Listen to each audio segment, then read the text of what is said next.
अब वास्तविक संख्या के बारे में पढ़े हैं तो यहाँ पर चैप्टर का नाम ही है वास्तविक संख्या, रियल नंबर। तब हम लोग क्या करते हैं, वास्तविक संख्याओं के गुणों के बारे में पढ़ते हैं। सबसे पहला गुण आते हैं कि वास्तविक संख्याओं के गुण, प्रॉपर्टीज ऑफ रियल नंबर। गुणों को दो भागों में हम लोग बांटते हैं। एक यूक्लिड विभाजन algorithm, Euclid division of algorithm, इसे कलन विधि भी कहते हैं, इसे लेमा भी कहते हैं, यूक्लिड विभाजन प्रेमिका भी कहा जाता है। दूसरा जो इसका गुण जो है वह अंकगणित की आधारभूत प्रमेय, fundamental theorem of arithmetic. Clear. अब हम लोग आते हैं यूक्लिड विभाजन प्रेमिका, यूक्लिड डिवीजन लेमा विधि जो है उसके बारे में चर्चा करते हैं। साधारण भाग की प्रक्रिया, एक उदाहरण से हम लोग देखते हैं कि मान के चलते हैं मेरे पास कोई संख्या है। साधारण भाग जब आप बनाते हैं, एक कोई संख्या लेते हैं 75, चलिए, और 20 से उसमें हम भाग करते हैं। जब कोई संख्या 75 लेते हैं और उसमें 20 से भाग करते हैं तो 20 की पहले बार कितने बार भाग लगेगा उसमें, 3 बार। 20 दिए 60, ठीक है, और 60 हमने यहाँ लिखा और शेष कितना बच गया, 15। अब यहाँ देख रहे हैं कि शेष जो है उसको अगर r मान लेते हैं, भागफल है उसे मान लेते हैं हम लोग q से, ठीक है, और भाज्य जो है 75 उसे a मान लेते हैं, और भाजक जो हमारे पास है उसे b मान लेते हैं। साधारण भाग की प्रक्रिया और यूक्लिड विभाजन प्रेमिका को अगर हम लोग इसको इस तरह से लिखें तो यहाँ कह सकते हैं कि यूक्लिड विभाजन प्रेमिका जो है वह भाज्य बराबर भाजक गुणे भागफल और प्लस शेषफल। भाज्य को यदि अगर हम a ले लेते हैं,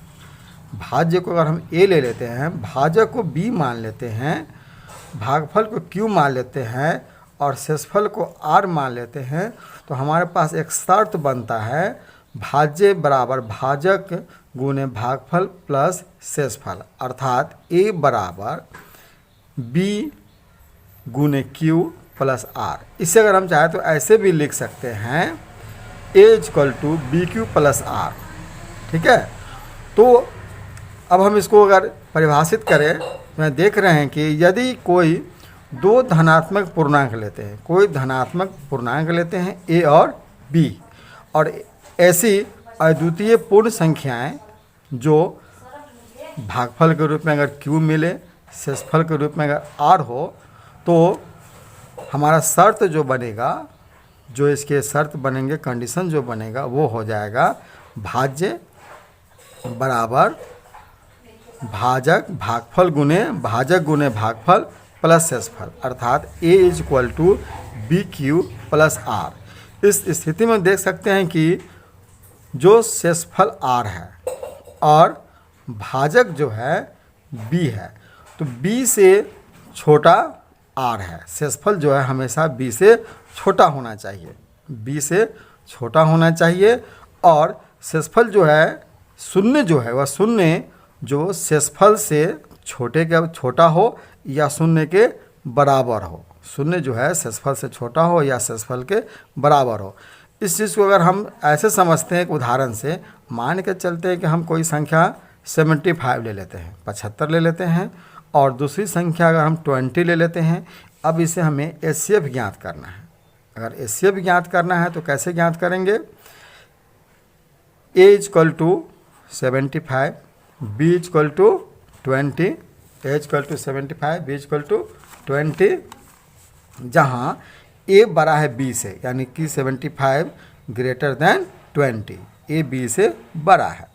यूक्लिड विभाजन प्रेमिका का प्रयोग करते हैं तो यूक्लिड विभाजन जो हमारे पास है शर्त है वो क्या है, a इक्वल टू यानी कि भाज्य बराबर भाजक गुणे भागफल जोड़ शेषफल, ठीक है। अब इसको आगे बढ़ते हैं।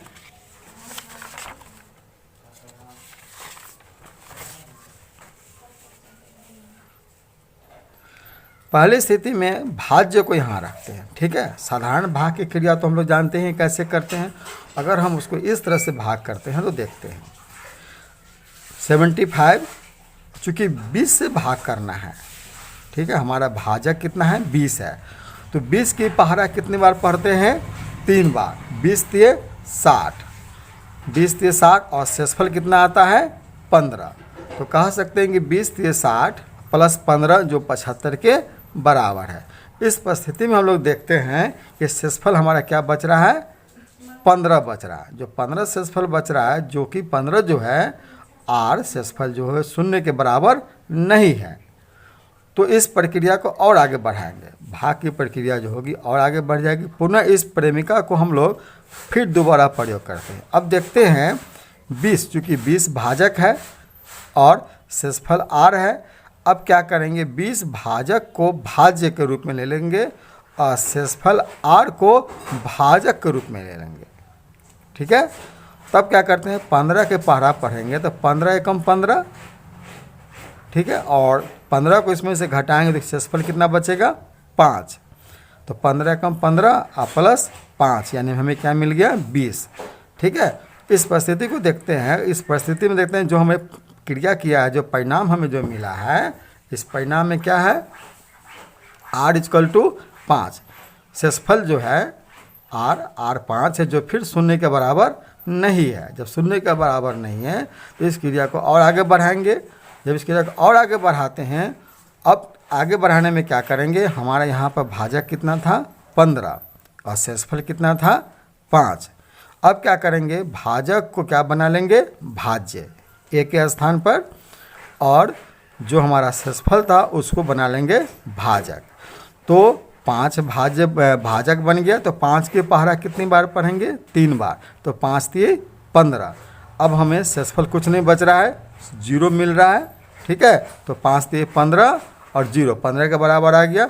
अब क्या हमें मिल रहा है शेषफल = 0।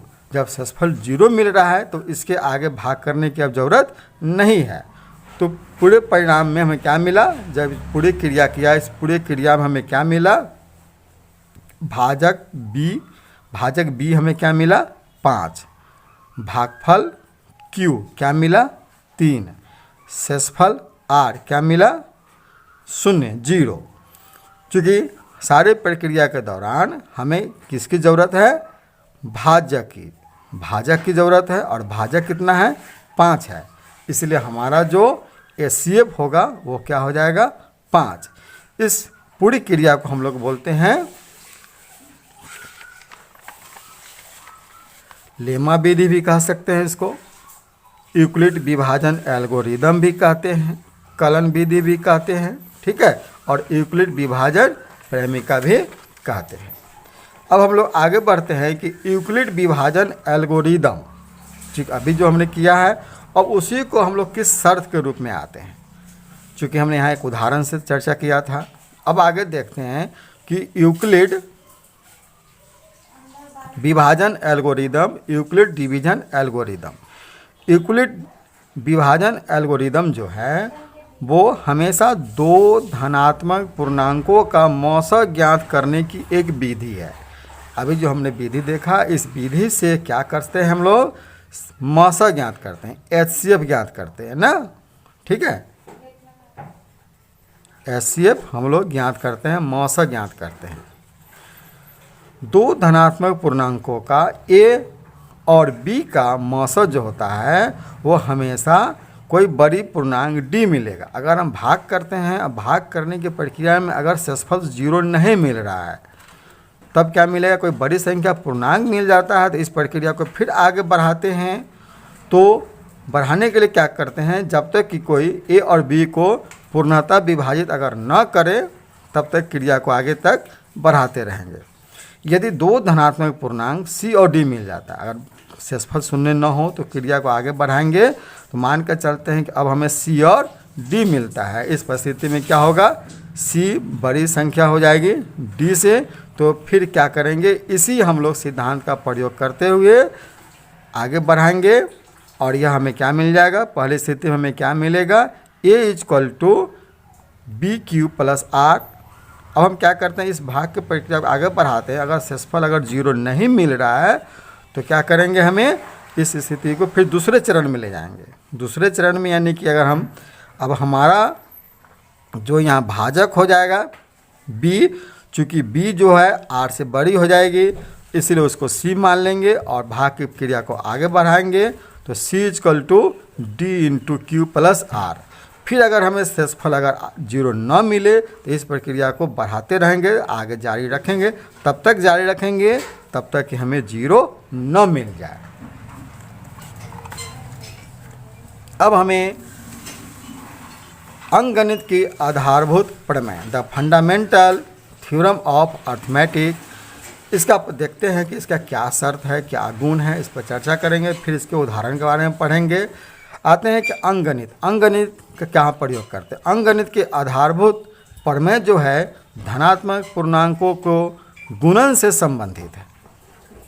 इसका जो प्रयोग करते हैं, इसका अनुप्रयोग संख्याओं के अपरिमेयता, इरेशनलिटी होने की प्रमाणित करने के लिए करते हैं।